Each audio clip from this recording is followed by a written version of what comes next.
C'était bien. Bravo d'être au rendez-vous ce matin. Je vous promets une nouvelle journée incroyable avec des sujets très variés. On va parler du brouillage des fréquences, du sauvetage en mer, de l'assurance spatiale. Enfin, on va apprendre plein de choses. Des tables rondes, des séquences d'échanges toute la journée jusqu'à 17 h, vous le savez. Et on va commencer tout de suite avec une très belle table ronde maintenant sur la décarbonation du fret terrestre. À mes côtés, pour en parler, Jean-François Agénor, vous êtes en charge de la décarbonation chez Geodis. Oui, bonjour à toutes et à tous, de la décarbonation de la route. Oui, on est sur un truc route en fait. Tout à fait. On a parlé maritime hier, mais là, c'est voilà. route, on est d'accord. Transport routier. Ça tombe bien parce que Florence Berthelot aussi, elle est spécialisée dans le transport routier. Vous êtes déléguée générale de la FNTR, la Fédération nationale des transports routiers. Tout à fait, merci.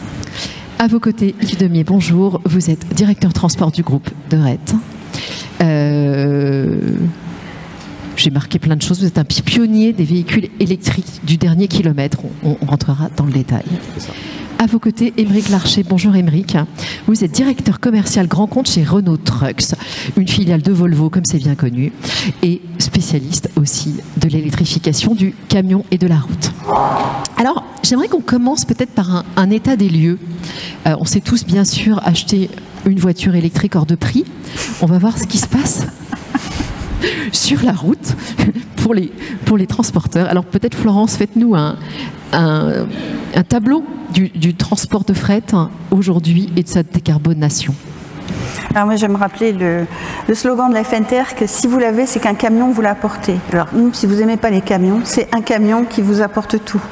Et j'aime bien lutter contre les idées reçues en matière de décarbonation parce qu'il y a un chiffre qui circule, qu'on entend tout le temps et qu'il faut un tout petit peu nuancer, c'est celui de les transports routiers représentent 30% des émissions de gaz à effet de serre dans notre pays.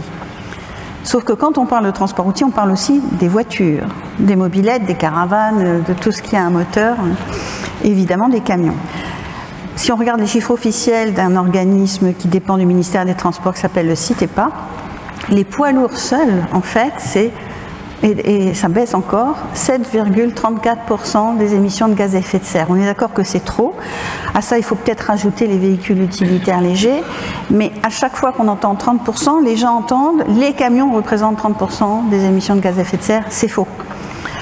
Et ça, il faut être bien conscient et il faut se rendre compte aussi que vu l'évolution de la technologie, mais on en parlera aussi avec notamment les constructeurs, par rapport à l'augmentation du volume de trafic, en réalité, ces émissions ne cessent de baisser. Et d'ailleurs, que ce soit sur les gaz à effet de serre que sur les polluants, où là aussi, il y a des efforts énormes qui ont été faits.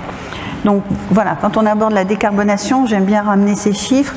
Les efforts sont constants et on y reviendra, mais il y a un gros effort technologique et aujourd'hui les camions, ce ne sont plus ces espèces de grosses machines bruyantes qui émettent des fumées noires, qui sont uniquement au diesel.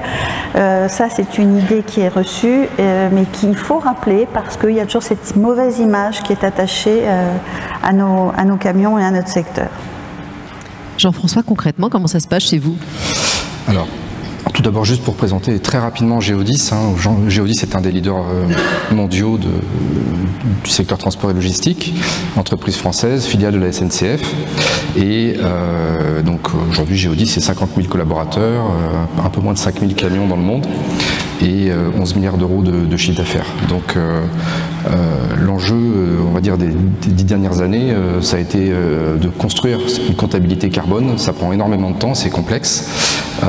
Et aujourd'hui, on est vraiment dans un cheminement de décarbonation parce qu'on a su comptabiliser parfaitement toutes nos émissions, construire une trajectoire qui a d'ailleurs en début d'année été validée par le SBTi avec donc l'ambition de réduire nos émissions de 42% d'ici 2030 pour nos émissions directes, ce qu'on appelle le scope 1, le scope 2, et de 25% pour les émissions indirectes, c'est-à-dire le scope 3, tout ce qui a notamment notre sous-traitance. Alors vous venez d'avoir le tampon SBTi, je comprends, donc c'est cet organisme international qui vraiment valide. Vous aviez commencé quand votre démarche? Parce que j'imagine que ça ne date pas juste... Je pense que la création de la direction du développement durable chez Geodis a au moins une quinzaine d'années, donc c'est une démarche qui est très profonde. Et la première photo que vous avez eue sur vos émissions? Je pense que ça a au moins 10 ans, tout à fait. Et depuis 10 ans, donc vous avez une trajectoire pour 2030, vous avez déjà amorcé la baisse, hein? Sur certains secteurs, dont la route, notamment, oui. C'est un petit peu plus difficile pour le secteur aérien et maritime, parce que on va y revenir après, mais c'est vrai que la demande de transport, c'est un secteur qui est particulièrement difficile à décarboner, qui a été déjà mis en avant, entre guillemets, sur cet aspect-là. La demande globale de transport au niveau mondial, tendanciellement, ne fait que croître. Et donc, décarboner en parallèle, c'est en valeur absolue, en tous les cas, ça reste assez complexe. C'est l'un des sujets. Voilà, mais on va y arriver. Yves, une photo chez vous peut-être? Oui, alors je vais faire comme mon collègue, je vais présenter très rapidement De Ray Transport, pas forcément connu. Donc le groupe De Ray, c'est 7000 personnes, c'est un groupe français qui a été créé en 1947 et qui est spécialisé dans la logistique et le transport, basé sur Orléans essentiellement, mais un peu partout en France maintenant, et qui travaille notamment pour les groupes de luxe et de cosmétiques. Donc on est très spécialisé dans la livraison de l'ultra-centre, les centres commerciaux, d'où cette volonté de décarboner depuis très longtemps pour le groupe De Ray. Il y a un problème de micro, non, c'est ça? Oui, Yves, est-ce que je pourrais vous demander de décrocher votre micro, de l'accrocher à votre col? Je peux faire tout ce que vous voulez. Oh là. Voilà. Ou si on a une intervention, parce qu'en fait... À la main, non, ça marche pas non plus. J'arrive. Please.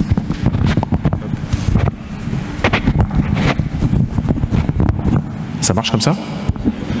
Si vous tenez comme ça, ça va. Ouais, moi, ça me dérange pas. Je recommence tout du coup ou... Vous avez pris des notes? Je fais une interrogation. Donc rapidement, je disais cosmétique et ultra luxe, ça veut dire qu'on livre les centres-villes essentiellement de Paris, mais dans les grandes villes françaises pour LVMH et d'autres chargeurs. Donc on a une nécessité vraiment de décarboner. Le groupe en 2009. Non, oui. Non, allez-y. Je demande à la technique ce qu'ils en pensent, mais si ça leur va, sinon je peux passer en micro-main. Je suis désolé. Je continue encore un petit peu pour voir. Non, Oui, ça va. Ils sont très contents. Là, dans la salle, ils sont très contents, c'est ravi. Bon, tant qu'ils font pas le là, je continue là. Donc 2009, pour le groupe De Ray, c'est le passage à l'électrique. Donc on a été la première flotte décarbonée du dernier kilomètre en Europe, avec l'achat notamment de 55 véhicules électriques. Et depuis, on a opté pour un mix énergétique, on en parlera peut-être tout à l'heure, avec différentes technologies de décarbonation pour arriver à une flotte décarbonée à hauteur de 60% à date, avec un objectif à 75% d'ici 3 ans. On va changer, on va vous donner un nouveau micro. En attendant, je vais demander à Émeric.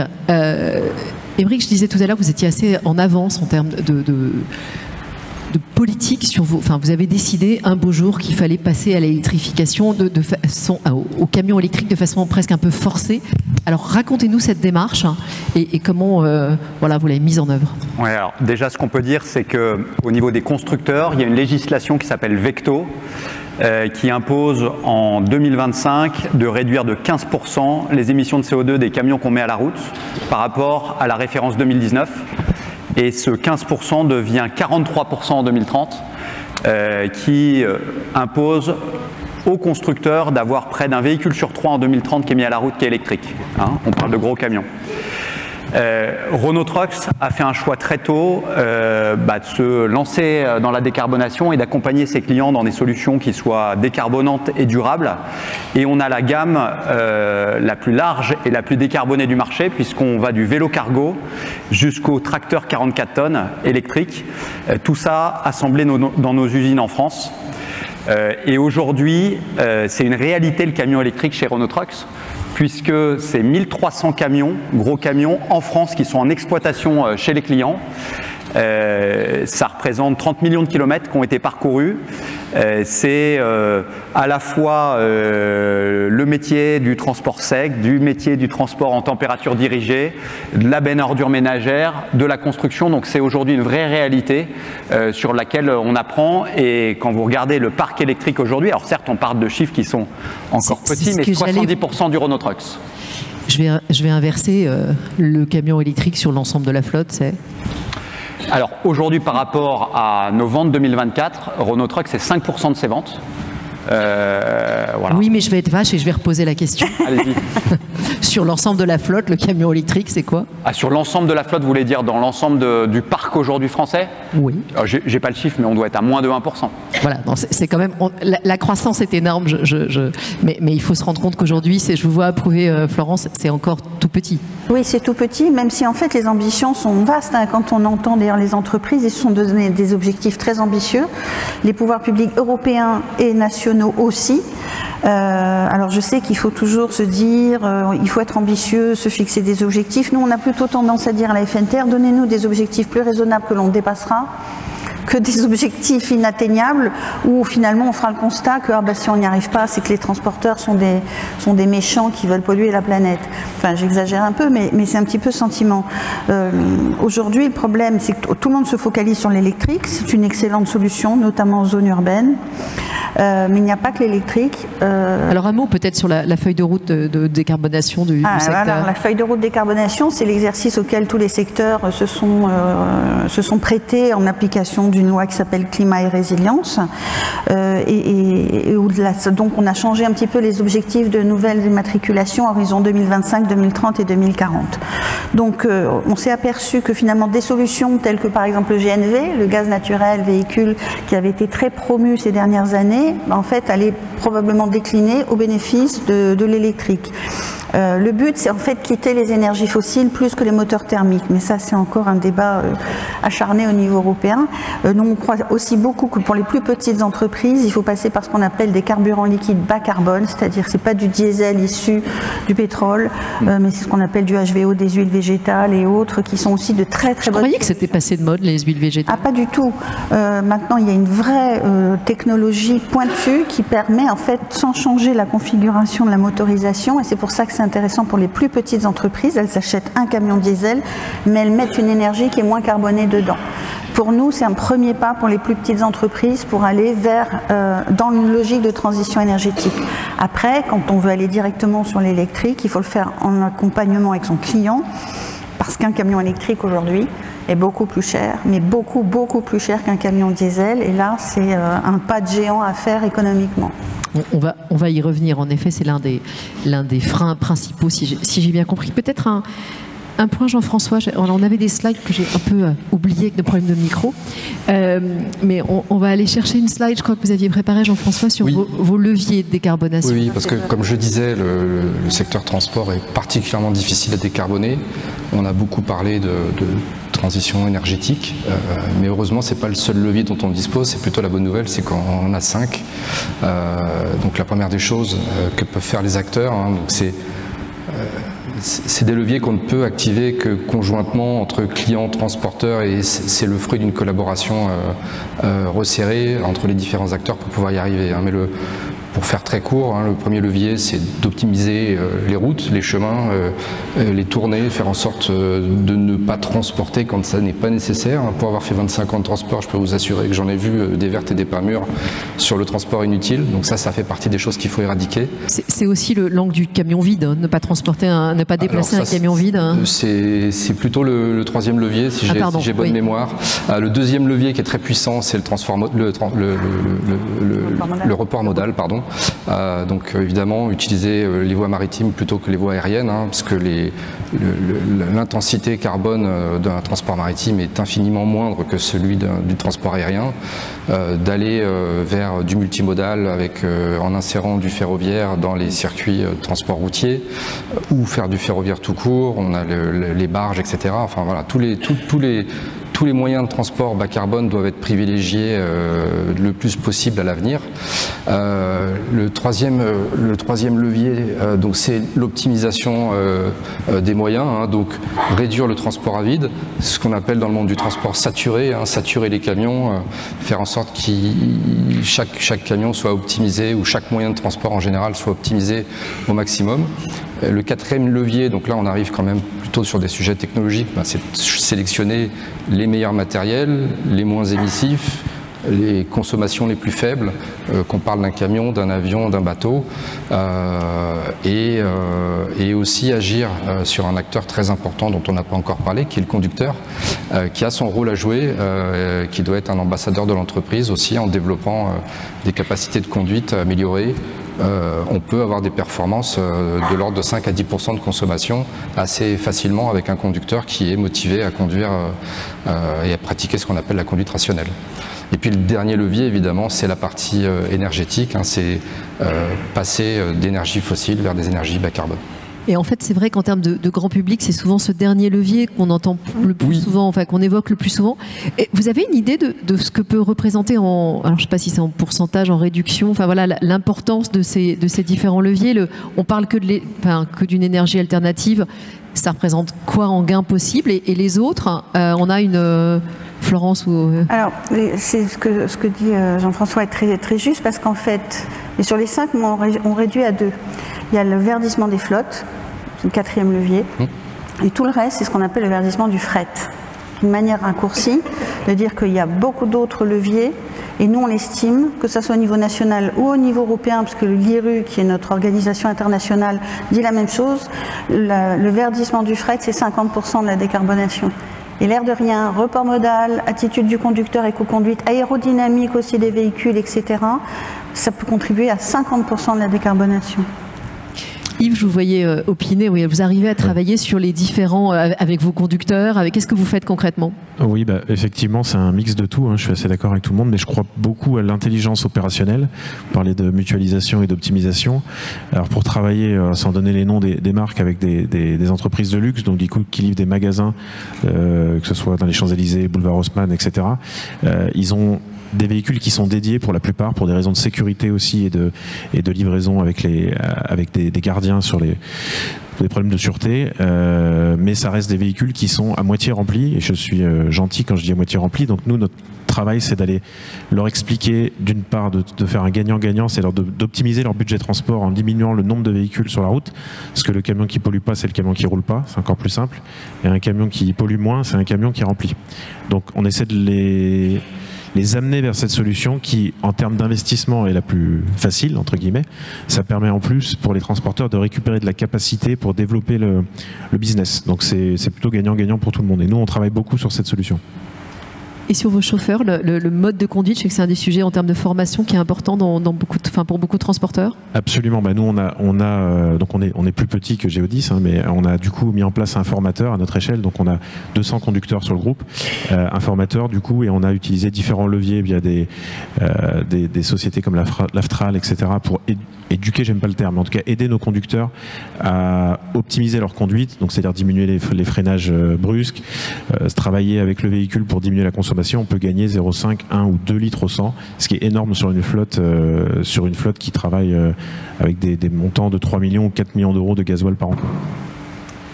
Un sujet qui a été abordé hier pour le maritime, c'est celui de l'intelligence artificielle et de ce que ça peut faire gagner. Alors, est-ce que c'est un sujet sur lequel vous travaillez et qui peut aussi permettre, j'imagine quand vous calculez la consommation sur route, vous pouvez peut-être vous aider d'outils innovants?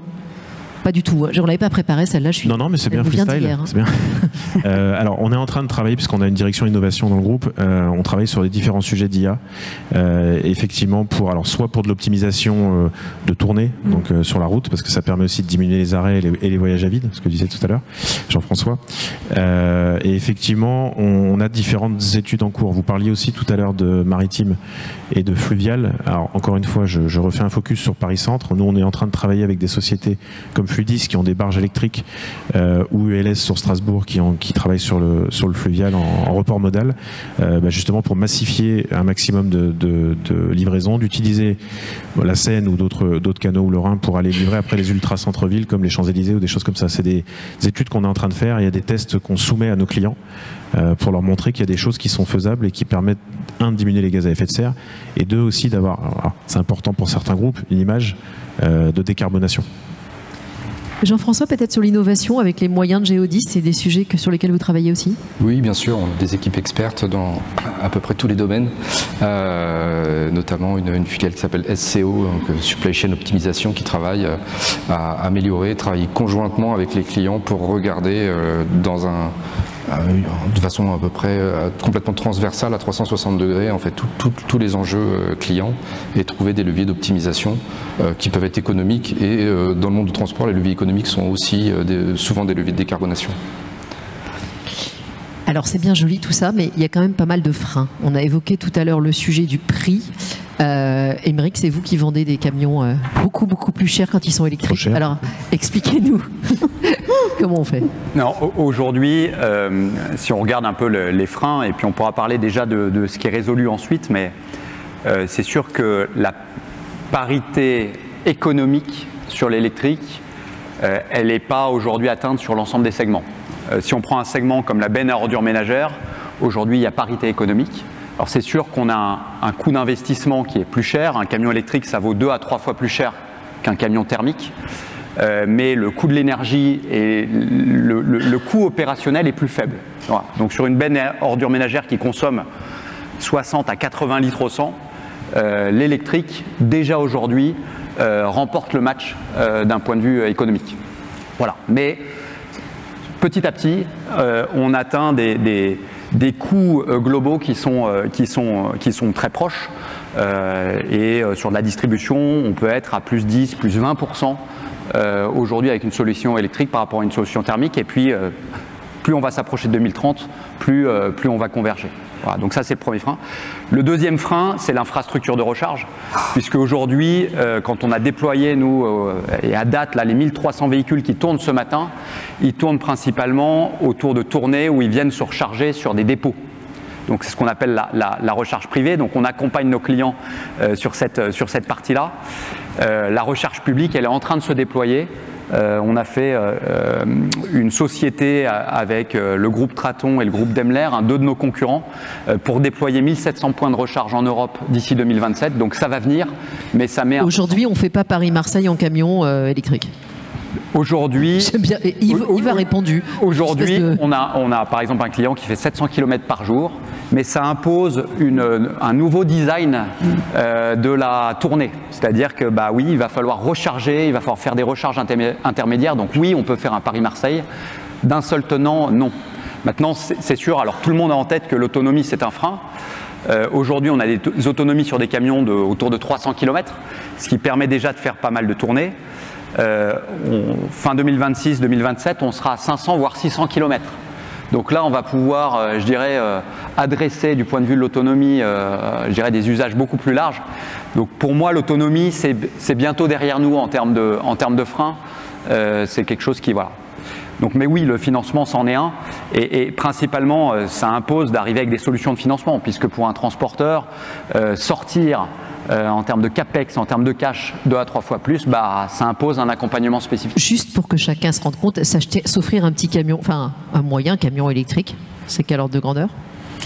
Ça, tout dépend de quoi on parle, mais, mais oui. si on parle en gros, un tracteur, pour faire simple, un tracteur électrique, ça vaut 300 000, là où on va être autour de 110 000 pour un tracteur diesel. Et sur un camion qui fait du fret? Sur un camion remorque de base? Sur un camion de distribution, on va être... pareil, un camion diesel, on va plutôt être 70-80, et puis on va être 3 fois plus pour un camion, 2 à 3 fois plus pour un camion électrique. Sur les freins, Yves, vous avez souri sur l'infrastructure. C'est quoi ce qui vous freine encore aujourd'hui? Non, alors j'ai souri, c'était pas pour me moquer, loin de là. Ah non. C'était plutôt pour... en fait, c'est un frein, mais en même temps, c'est un frein qu'on doit adresser. C'est-à-dire qu'on parlait d'autonomie tout à l'heure. Je disais que donc chez nous, on a un mix énergétique. Ça veut dire qu'on adapte aussi nos énergies de véhicules par rapport au type de tournée, aux activités qu'on a. C'est-à-dire que sur des tractions, donc du Paris-Marseille ou Paris-Toulouse ou des choses comme ça, évidemment qu'on ne va pas partir sur de l'électrique puisque ça demande trop de contraintes et qu'on a des délais à J+1 à respecter pour nos clients. Par contre, on va pouvoir travailler avec du B100 sans problème. On peut travailler avec des énergies décarbonées. Le tout, c'est qu'au niveau exploitation, on réfléchisse comme ça. C'est-à-dire que pour moi, le frein, il est plus psychologique dans la tête des gens. On doit changer de modèle et on doit se dire que voilà, il y a des énergies qui sont à disposition. C'est vrai que dans 2-3 ans, on pourra faire sans problème 4h30 avec une pause au milieu et recharger à la pause, parce que légalement, c'est 4h30 la durée maximum de conduite continue. Donc ça va permettre de faire Paris-Marseille d'une traite, entre guillemets. Donc il y a des choses qui sont en cours, mais c'est vraiment plus pour moi une transformation, j'allais dire psychologique, mais en tout cas d'habitude pour les anciens et les moins anciens d'ailleurs du transport, où on doit réfléchir les choses différemment.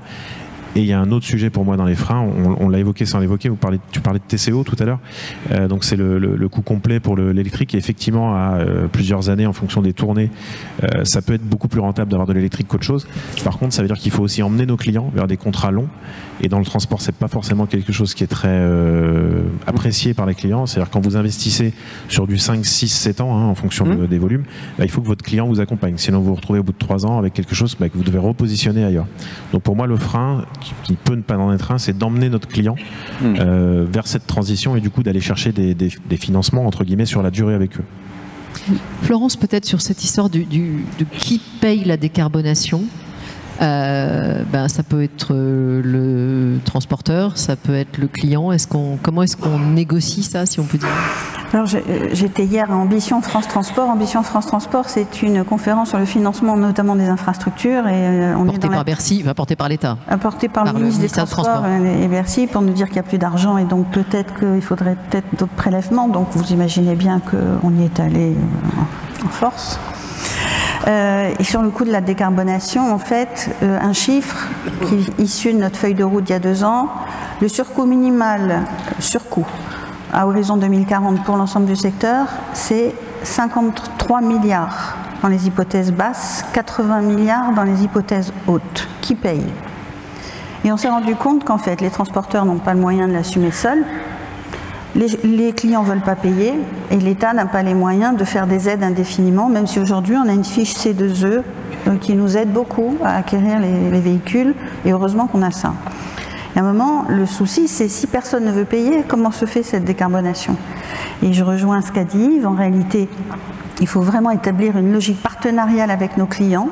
Ce n'est pas tellement dans la culture française. Or, on l'a vu dans le report modal, par exemple, un transporteur routier aujourd'hui qui décide de basculer une partie de son fret, soit sur le fluvial, soit sur le ferroviaire, il doit le faire en partenariat avec son client. Parce que ça suppose un surcoût, ça suppose diverses organisations et peut-être des attentes à revoir en matière de délai ou d'exigence, sans que pour autant la qualité du transport soit remise en cause. Donc c'est vers ça qu'on tend, mais il y a un gros travail de pédagogie à faire vis-à-vis de nos clients qui ont un peu tendance en France à considérer que le transport est une commodité et qu'on veut plus vert et moins cher. Et bien ça, c'est pas possible. C'est bien connu que la livraison est gratuite maintenant. Oui, non, alors ça, c'est une horreur et on milite pour l'interdiction de cette mention. Jean-François, je me tourne vers vous pour une dernière difficulté dont on a parlé en préparation et qui s'adresse à nos amis. Je voudrais presque qu'on mette de la lumière dans la salle. Il paraît que en plus de tout ça, on n'arrive pas à s'assurer. Alors c'est pas toujours, c'est pas toujours simple. Là maintenant, on a des, je vois mon directeur. Ils sont nombreux là quand même. Qui est inquiet. Non, mais il faut qu'on soit tous conscients que cette électrification du parc poids lourd va arriver. Il y a une vraie volonté politique. Émeric l'a dit. Il y a des systèmes de réglementation qui dirigent. C'est particulièrement important pour se passer du fossile. Les véhicules électriques ou les moteurs électriques de façon générale consomment 3 fois moins d'énergie en kilowattheure que les moteurs thermiques, et donc il y a une vraie performance. Ils ont peur que ça explose en fait. Alors, je ne sais pas, mais en tous les cas, il y a un vrai travail à faire conjointement pour négocier tout. La hausse du prix des camions est un sujet. Les installations, les transporteurs n'ont pas des cultures d'avoir des puissances électriques installées sur leur site très importantes. Chez Geodis, on a fait des calculs, on a des sites où les besoins, la puissance électrique appelée chez Enedis pour alimenter nos sites va être multipliée par 10, par 12, par 15. Et donc ces puissances électriques, il va falloir les installer tout le réseau de bornes de recharge au dépôt pour pouvoir faire fonctionner nos installations et pouvoir opérer. Donc effectivement, il va falloir que vous les assuriez. On arrive presque au bout. J'ai envie de vous demander chacun un message à retenir sur cette table ronde. Qui commence? Émeric. Honneur aux dames. Que dire? C'est qu'il faut absolument que la perception de l'activité essentielle du transport soit bien dans la tête de chacun. Un grand pays économique, c'est un pays de transport. Et ça, nous, on insiste beaucoup sur ce point-là. Et le transport routier est un mode aujourd'hui majoritaire. Je n'ai pas donné chiffre aujourd'hui. C'est 89% des transports de marchandises dans notre pays se font par la route.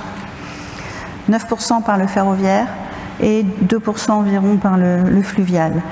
L'ambition, c'est de doubler la part ferroviaire, c'est de doubler le fluvial, et on est tout à fait partant parce que j'ai beaucoup de transporteurs routiers qui font aussi du report modal.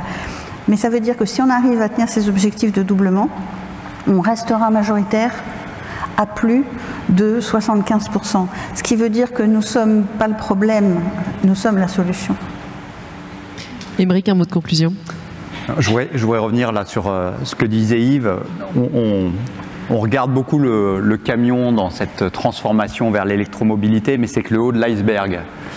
Et c'est avant tout une transformation humaine qui est majeure.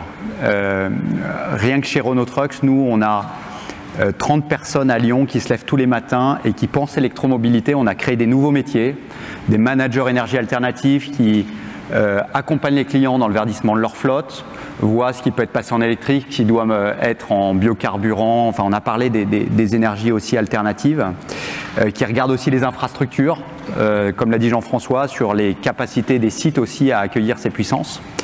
On a des experts de la charge, on a des chefs de projet qui accompagnent entre la vente et l'implémentation de la solution. On a des responsables de l'efficacité opérationnelle des véhicules, parce que des véhicules qui ont ce coût-là, il faut s'assurer qu'ils roulent et qu'ils fonctionnent bien.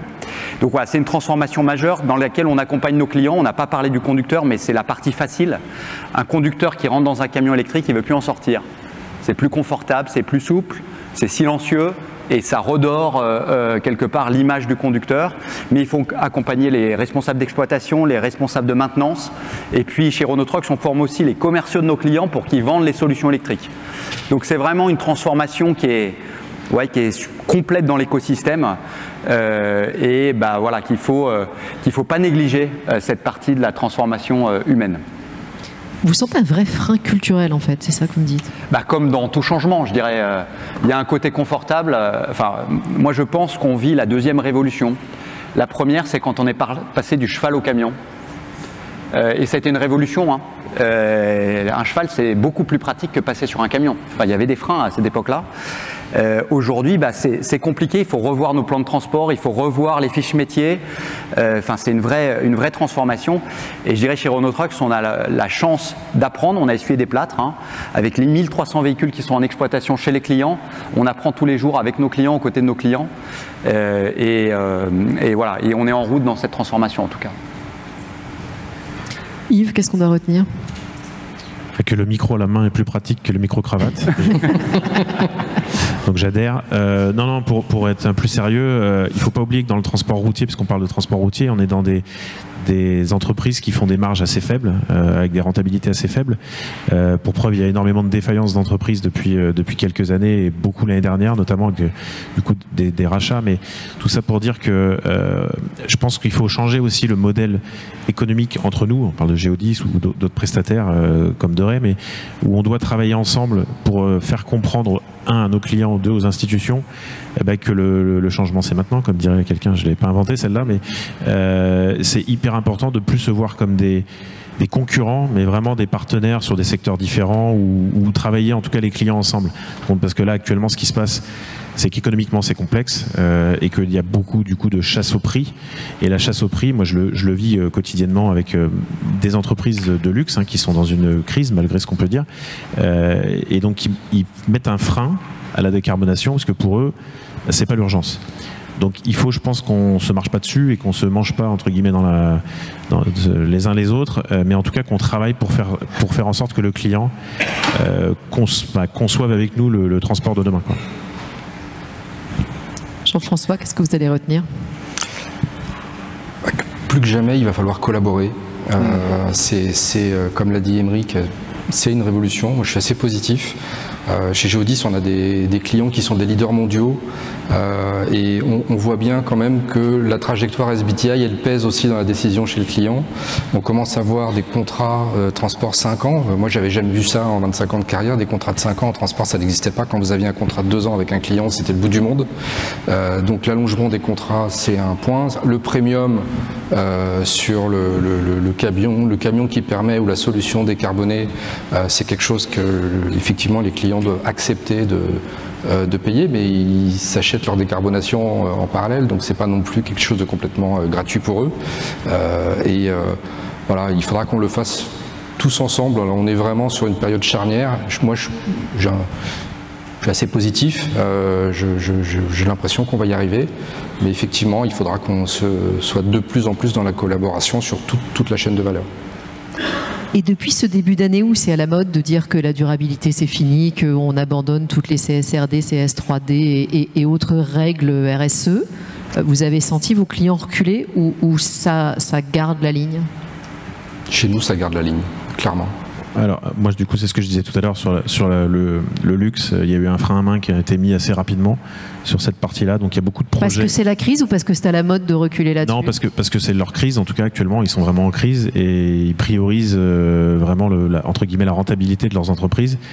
Et on est les premiers fournisseurs, entre guillemets, qui leur coûtent cher. Donc, ils préfèrent aller mettre de côté certains projets de décarbonation. Nous, on le vit là en ce moment avec un gros projet sur la région parisienne qui se fera certainement plutôt au deuxième semestre 2026, alors que ça devait se faire dans quelques mois. Aymeric, vous sentez des commandes qui reculent un peu ou ça bouge pas? Je pense qu'il va bien décrire la situation. La situation économique fait que les prix, c'est très bataillé. Et donc tout le monde regarde plutôt le court terme que le moyen long terme. Après, moi je suis intimement convaincu que les entreprises qui pensent demain, qui travaillent leur décarbonation sont ceux qui gagneront demain. Donc il faut gérer ça et nous on a la chance depuis 2020 d'accompagner un certain nombre de pionniers sur la décarbonation qui ont des feuilles de route très claires et donc on y va quoi et on continue d'accélérer. Bon, je suis ravie d'arrêter sur ce mot positif. Merci beaucoup à tous les quatre. Merci.